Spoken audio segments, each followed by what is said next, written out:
Heart and Blood Pressure by Ashley and Liv. First, deoxygenated blood enters the heart through the superior and inferior vena cava and enters the right atrium. After this, the tricuspid valve opens, allowing the blood to flow into the right ventricle. The right ventricle pumps this deoxygenated blood into the lungs through the pulmonary valve and the pulmonary artery. The word pulmonary means lungs. This is how we know that the pulmonary valve and the pulmonary artery pump blood into the lungs. Oxygen-rich blood returns to the heart through the pulmonary veins and enters the left atrium. Blood flows through the bicuspid valve and into the left ventricle. Another name for the bicuspid valve can be the mitral valve. Finally, the left ventricle pumps oxygen-rich blood through the aortic valve and into the aorta, which distributes blood to the rest of the body. When someone says the word pulmonary, which major organ are they referring to? Pause the video and think. The answer was the lungs. To measure blood pressure using a blood pressure cuff, place the cuff on the upper arm above the elbow and have the person sit comfortably with their arm at about heart level. Inflate the cuff to about 200 millimeters of mercury or until the patient feels uncomfortable. Then, slowly release the air by turning the small knob above the balloon to the left. The small pointer will begin to turn counterclockwise. It will eventually make a small jump. Make sure to record the number where this jump happened, as it is the systolic pressure. The small pointer will continue to drop, making small jumps along the way. However, the pointer will even out and drop to zero at a more constant rate.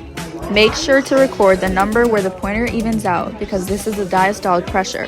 The final measurement should be written down in a fractional form, with the systolic pressure as the numerator and the diastolic pressure as the denominator.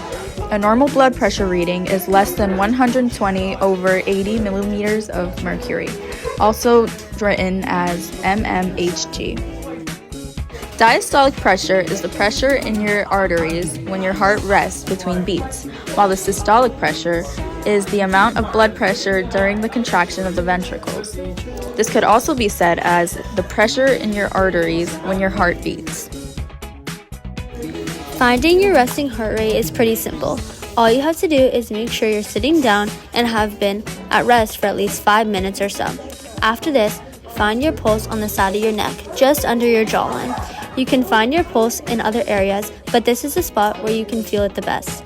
Once you've found your pulse, set a timer and count the amount of times you felt the pulse. Lastly, multiply this amount by 4 to find your beats per minute, BPM. A normal resting heart rate is anywhere between 60 and 100 BPM. This is the heart of a sheep, which is the closest to a human heart. It has an anterior or front view and a posterior or back view. We strung blue and red twine to show the different paths of blood.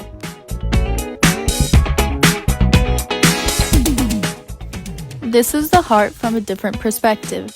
You can really see the different openings this way. An atrial septal defect, ASD, is a hole in the wall, or the septum, that separates the heart's two upper chambers, the atriums.